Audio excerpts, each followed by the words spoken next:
The lie begins no one in that coffee shop would have believed it, even if someone had stood up and shouted it out loud.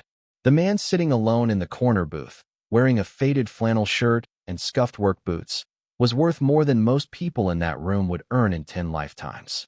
But that wasn't the shocking part. The shocking part was this: he was pretending not to be. The coffee shop on Maple Street had the kind of quiet that came from years of repetition. The same cracked leather booths, the same chipped mugs, the same tired rhythm of people who worked too much and slept too little. It wasn't a place for men like Marcus Bennett. And yet, there he was, blending in, or at least trying to. He sat with his shoulders slightly hunched, like someone used to long days and physical work. His hands rested loosely around a cup of coffee he hadn't touched in several minutes. On his wrist, a cheap watch, deliberately chosen, replaced the one he usually wore, a piece that alone could have paid for every table in the room. Marcus glanced down. 7:03 p.m. 3 minutes late. That part had taken practice. He used to arrive exactly on time. Sharp, precise, controlled. But he had learned something over the past few months, something that no business school, no boardroom, no billion-dollar deal had ever taught him. Real life didn't run on perfect timing. People who lived paycheck to paycheck didn't arrive polished and punctual. They arrived tired, a little late, a little distracted, carrying the weight of everything else they had going on. So now he adjusted. Not because he had to, because he wanted to disappear into that world. This was his 9th date. 9 different women. 9 different versions of hope, all arranged through friends who knew him as someone else. Mark, a construction project manager. Mid-level. Stable. Unremarkable. A man who drove an old pickup truck and worried about rising gas prices. A man who, on paper, made sense. Because Marcus Bennett didn't. Not in the way people reacted to him. Not in the way conversations changed the moment his real name entered the room. He had seen it too many times to ignore. At first, it was subtle. A slight shift in posture. A longer pause before answering. A question that seemed innocent until it wasn't. So, what exactly does your company do? And then, without fail, something behind their eyes changed. Interest became calculation. Curiosity became opportunity. And suddenly, Marcus wasn't a person anymore. He was access. He was status. He was a future someone could attach themselves to. And the worst part? They didn't even realize they were doing it. That was what finally broke him. Not the obvious ones. Not the women who were clearly chasing money. But the ones who seemed real at first. The ones who laughed easily, until they learned who he was. The ones who listened, until they realized what he was worth. So he changed the game. If people couldn't see him clearly when he was honest, then he would see them clearly when he wasn't. The bell above the cafe door rang softly. Marcus looked up, expecting another predictable version of the same story. Someone polished, put together, trying just a little too hard to look effortless. Instead, he saw her. She stepped inside like someone who didn't have time to be there. No hesitation. No performance. Her hair was pulled back in a simple ponytail. Her scrubs were slightly wrinkled, decorated with small cartoon characters that clashed with the exhaustion in her eyes. She looked around quickly, scanning the room not with curiosity, but with purpose. Like she had 10 other things on her mind, and this was just one more. Then her eyes landed on him. "Mark?" she called out, her voice steady but uncertain. Marcus stood too quickly, his chair scraping softly against the floor. "That's me," he said. For a brief second, something strange happened. He forgot who he was supposed to be. Not Marcus Bennett. Not the CEO. Not the man with the carefully constructed disguise. Just a man, standing in front of a woman who looked like she wouldn't tolerate anything fake. "You must be Rachel," he added. She crossed the room and sat down without ceremony. "I'm so sorry I'm late," she said. "My shift ran over, and then I had to pick up my daughter, and traffic." She stopped herself, exhaling with a small, tired laugh. "Sorry. It's been a day."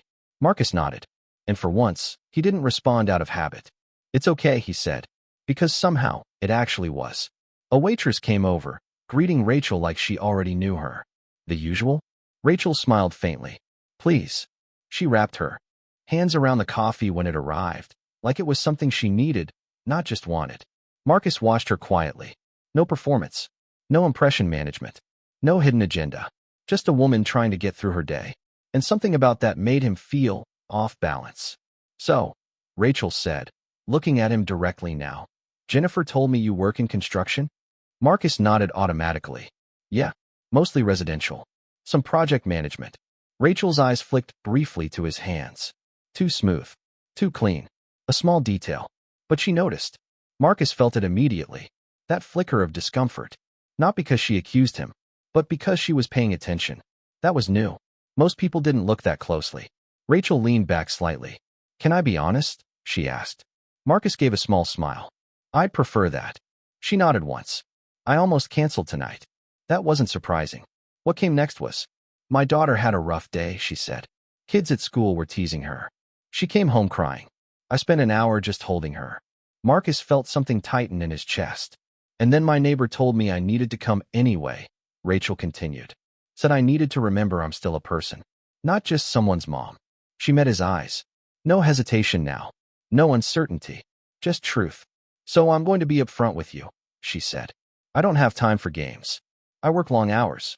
I'm raising a child on my own. If you're looking for something casual, I'm not your person. That should have ended it. That should have been the moment Marcus stood up, thanked her for her honesty, and walked away before things got complicated. Before the lie mattered. Instead, he leaned forward. I'm not looking for casual, he said quietly. And for the first time in a long time. He wasn't lying about that. If you're new here, welcome to Billionaire Bliss Audio, where every story reveals the hidden truths behind love, power, and what really matters.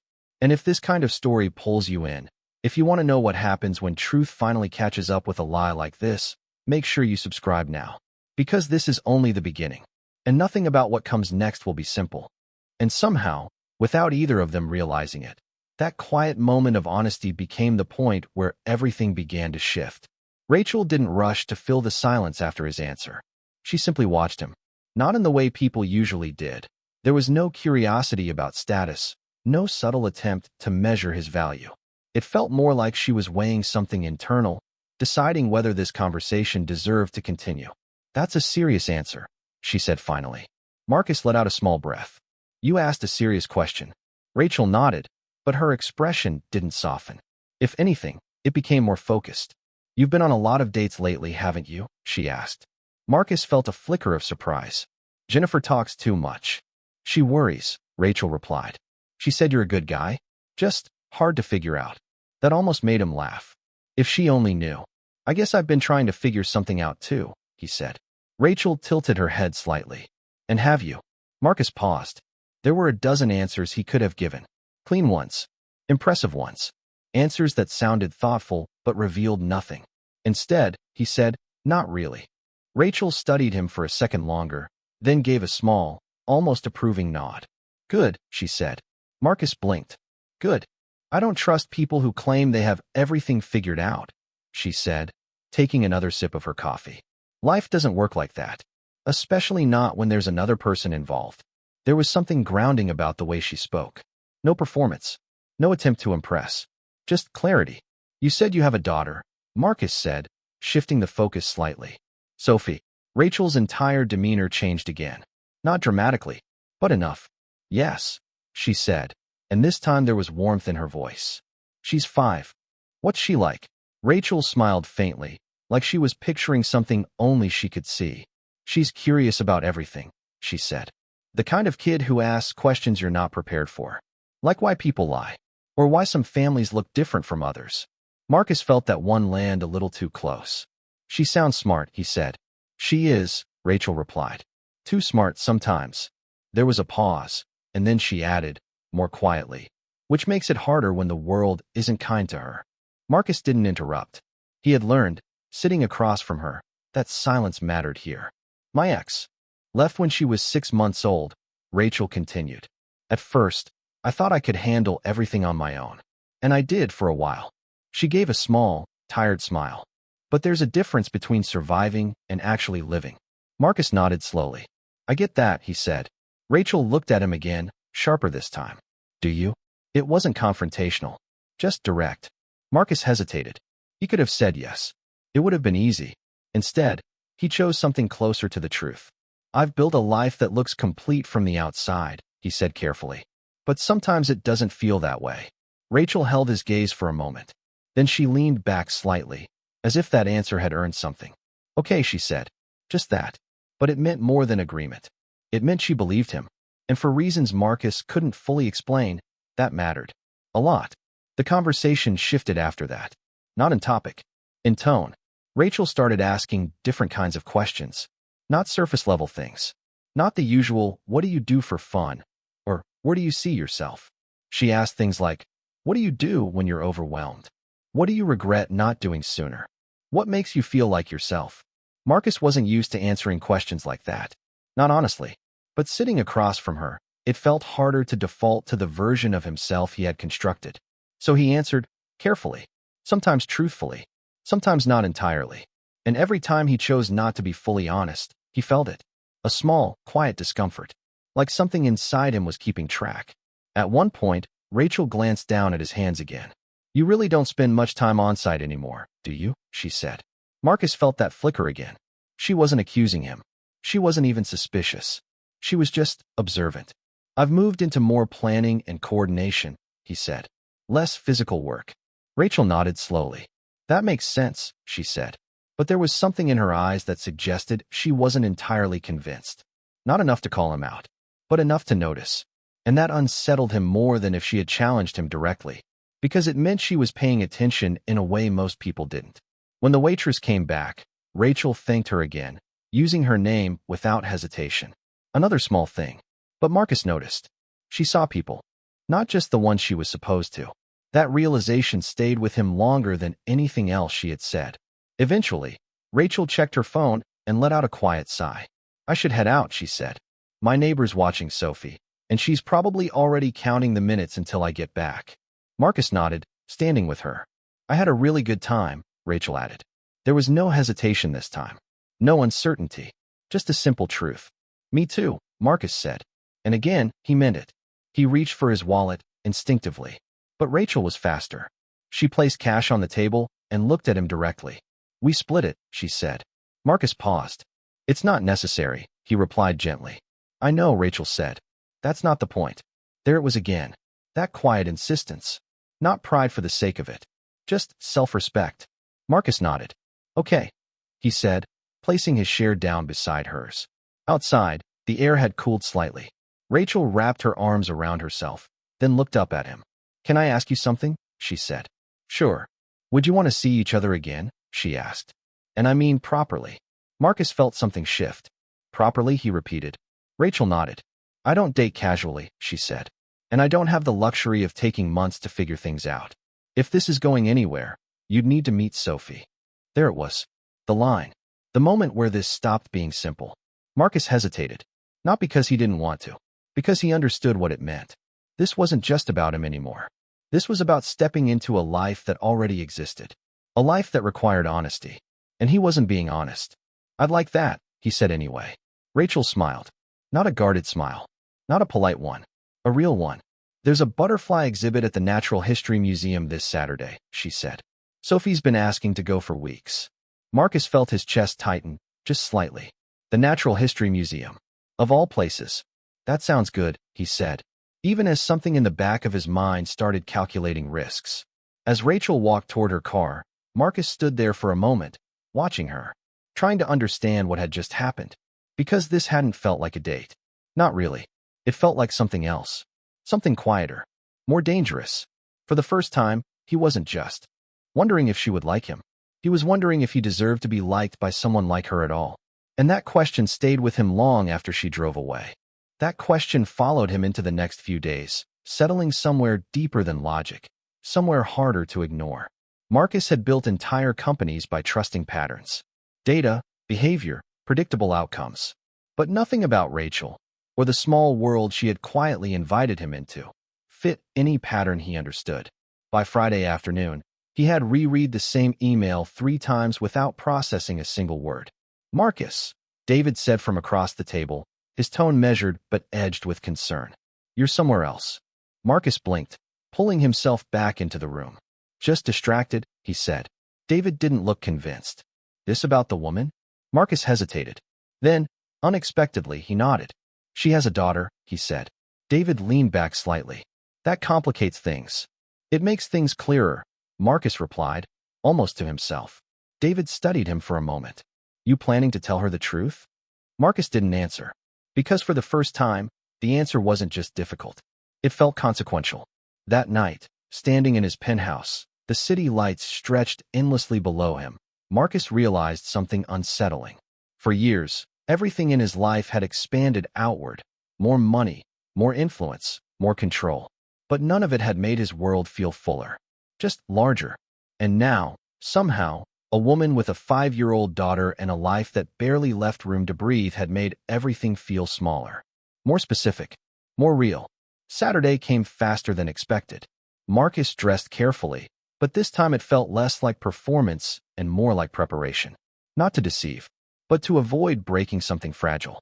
He drove himself, leaving behind the version of his life that would raise questions, arriving instead as the man Rachel believed him to be. Rachel and Sophie were waiting near the entrance of the museum. Sophie spotted him first. "Mommy, he's here," she said, bouncing slightly on her toes. Marcus felt something shift in his chest at the sound of that. Not excitement. Responsibility. He crouched slightly as he approached. "You must be Sophie," he said. Sophie looked at him with a seriousness that didn't match her age. "Are you nice?" she asked. Marcus blinked. "I try to be," he said. Sophie considered that, then nodded once. "Okay," she said. "You can come." Rachel laughed softly behind her, but there was something in her expression that Marcus noticed. Relief. Not complete, but enough. Inside, the museum was alive with movement. Families, children, noise, energy, none of it curated, none of it controlled. Marcus wasn't used to environments like this, but Sophie didn't give him time to think about it. She grabbed his hand without hesitation and started pulling him forward. "The butterflies are this way," she said. Her hand was small, warm, trusting, and Marcus felt the weight of that more than he expected.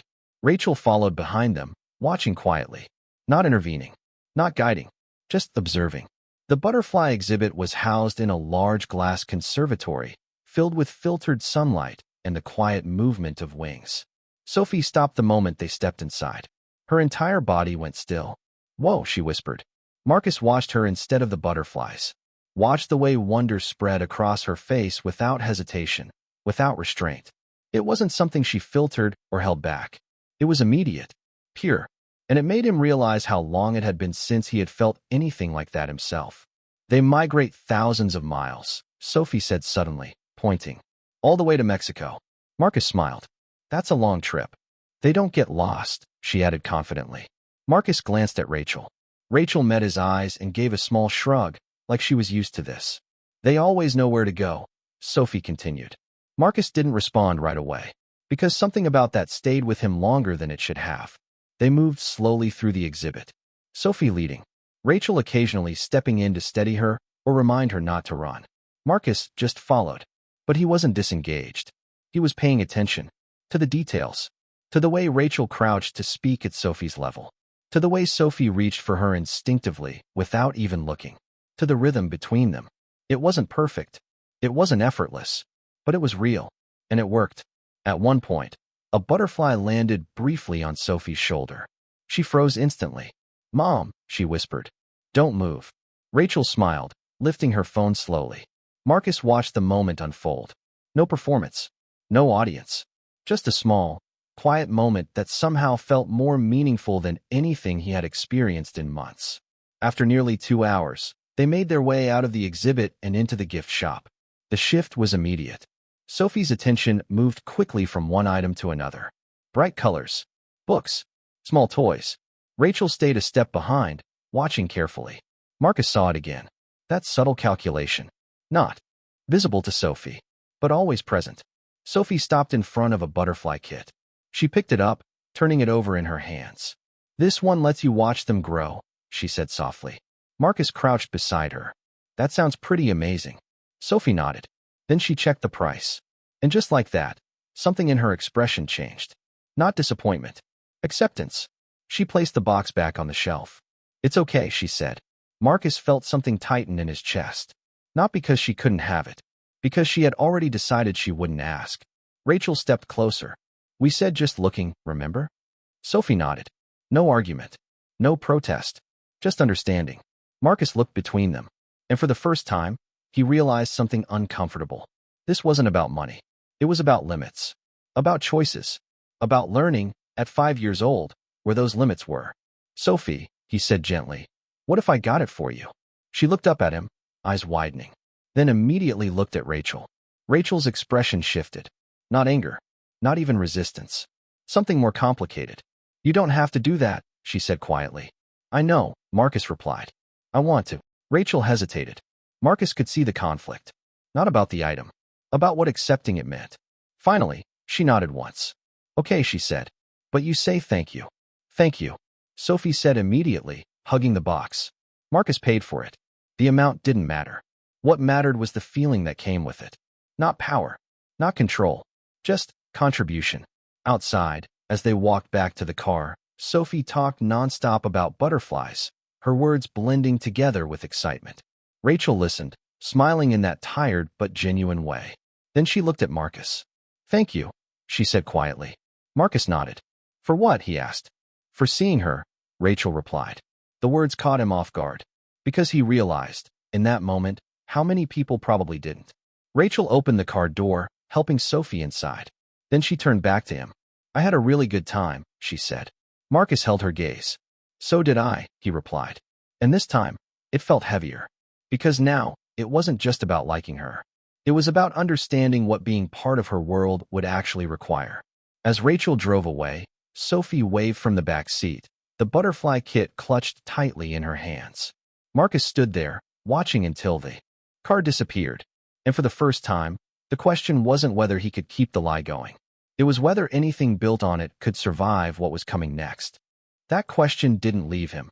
It followed him into the next week, sitting quietly beneath every conversation, every decision, every moment he spent pretending this could continue without consequences. By the time he arrived at the restaurant, Marcus already knew something was about to break. Not dramatically, not all at once, but in the way things do when they've been held together by something fragile for too long. The place Rachel chose was small, almost easy to miss if you weren't looking for it.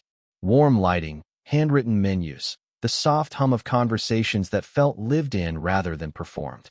Marcus sat at the table, hands loosely folded, aware of something unfamiliar in his chest. Not nerves. Something closer to anticipation, mixed with unease. Because this time, it wasn't just about whether she liked him. It was about how much she trusted him. And how much of that trust had been built on something that wasn't real. When Rachel walked in, everything else faded for a second. She looked different tonight. Not because she had changed. Because she had allowed herself to be seen a little more. Her hair was down, softer. Her dress simple, but intentional. Not for him, Marcus realized, but for herself. Hey, she said, sliding into the seat across from him. Hey, he replied. There was a pause. Not awkward. Just aware. I almost didn't come, she admitted. Marcus's expression shifted slightly. Why? Rachel gave a small, honest shrug. Because this is the part where things usually change, she said. Where people either lean in or disappear. Marcus held her gaze. I'm here, he said. She nodded, but didn't fully relax. Not yet. They ordered, but neither of them seemed particularly focused on the food. The conversation moved more slowly tonight. More deliberately. Rachel wasn't just talking. She was choosing what to reveal. I've been thinking, she said at one point, tracing the edge of her glass absent-mindedly, about what it actually means to let someone into my life. Marcus didn't interrupt. With Sophie, it's different, she continued. It's not just about me taking a risk. It's about her trusting someone too. And kids, they don't recover from disappointment the same way adults do. Marcus felt that land. Not as a concept. As weight. I understand, he said quietly. Rachel looked at him. Do you? She asked. Again, not confrontational. Just honest. Marcus hesitated.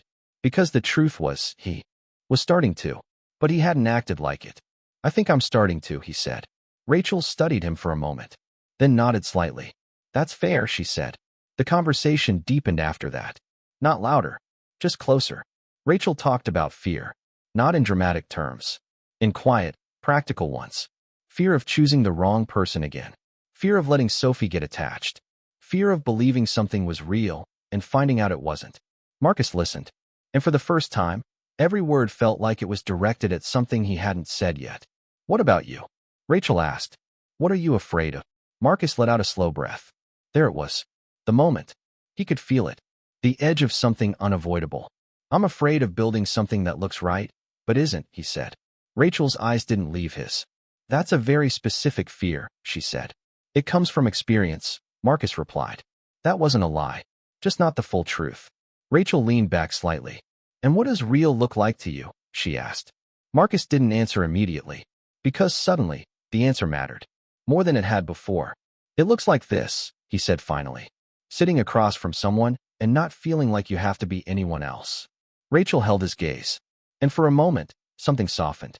I like that answer, she said quietly. Marcus swallowed. Because the irony of that moment wasn't lost on him. Not at all. The restaurant had started to empty around them. Time had passed without either of them noticing. Eventually, Rachel checked her phone and exhaled softly. I should get going, she said. Marcus nodded, standing with her. Outside, the night air was cooler than before. Rachel wrapped her arms lightly around herself. For a moment, neither of them spoke. Then Rachel looked up at him. I really like you, she said. No hesitation. No protection. Just truth. Marcus felt something in his chest tighten. Because this time, it wasn't just about what he felt. It was about what he had allowed her to feel. Rachel, he said, his voice quieter now, more serious. There's something I need to tell you. Her expression shifted immediately. Not fear, but awareness. What is it? She asked. Marcus took a breath. And for the first time, he didn't try to control the moment. He just stepped into it. My name isn't Mark, he said. Rachel blinked. What? My name is Marcus, he continued. Marcus Bennett. The silence that followed wasn't empty. It was heavy. Rachel searched his face, trying to understand, trying to place something she didn't yet have context for. I'm not a construction manager, he said. I run a tech company. The museum we went to. I funded part of it. Rachel's expression changed. Slowly, not all at once. Confusion first, then realization, then something else, something sharper. You're serious, she said. Yes. And you've been lying to me this entire time. Marcus didn't look away. Yes. The words sat between them. Unavoidable. Rachel took a step back. Not dramatically, just enough to create distance. About your name, she said. Yes. Your job. Yes. Everything. Marcus hesitated, because the instinct to defend himself was still there. But it felt wrong now. I didn't lie about how I feel, he said instead. Rachel let out a quiet, disbelieving laugh. You don't get to separate that, she said. You don't get to decide which parts of this were real. Rachel, I told you I didn't have time for games, she continued, her voice tightening. I told you exactly what my life looks like. And you still chose to lie. Marcus felt it then. Not just regret. Impact. You let me trust you, she said. That word again. Trust. And you met my daughter, she added, her voice breaking slightly now. Do you understand what that means? Marcus nodded. But it didn't matter. Because understanding it now didn't undo what had already happened. I feel stupid, Rachel said quietly. Like I walked into something I didn't even know I was part of. You didn't, Marcus said quickly. You saw me for who I am.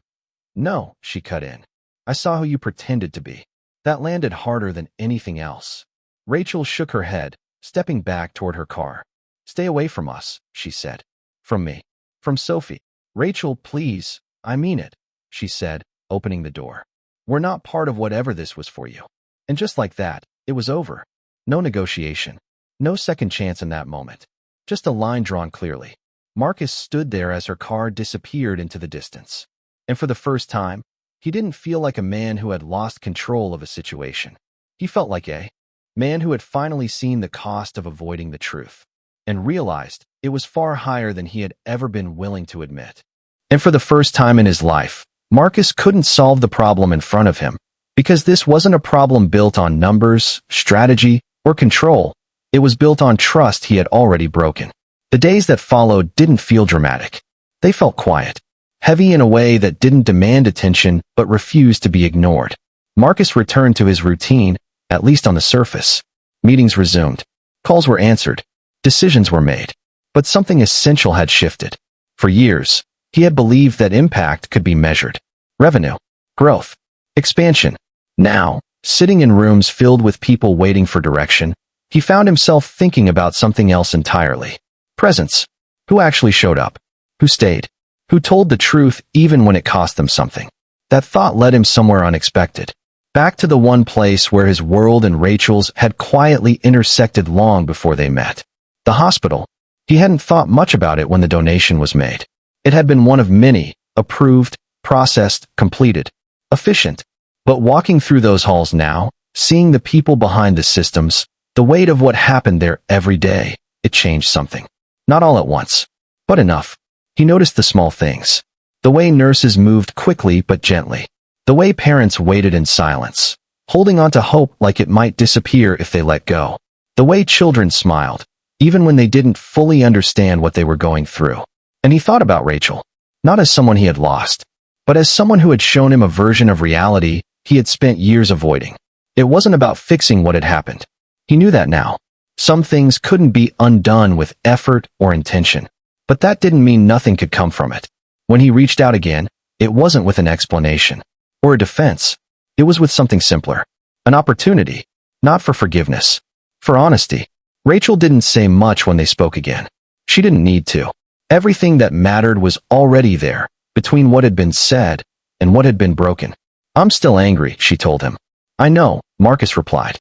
"And I don't trust you." That one didn't come with emotion, just truth. Marcus nodded. "That makes sense." There was a pause. Not empty, just real. "But I also don't think you're a bad person," she added.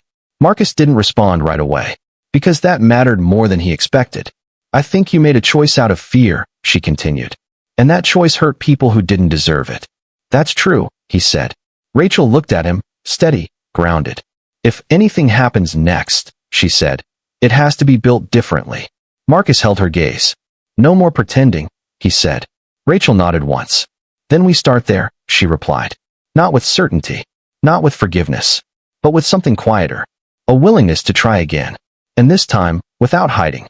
Sometimes, the most important turning points in life don't come from success. They come from being confronted with who we really are when everything we've built can't protect us anymore.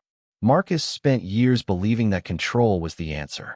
If he could manage outcomes, anticipate reactions, and stay one step ahead, he could protect himself from disappointment. And in many ways, he succeeded. He built a life that looked powerful, stable, even admirable from the outside. But what he didn't realize was this. Control can protect you from risk, but it can also distance you from truth. Rachel lived a completely different life. One where control was limited, where uncertainty was constant, and where showing up, day after day, mattered more than any long-term strategy. She didn't have the luxury of hiding behind a version of herself.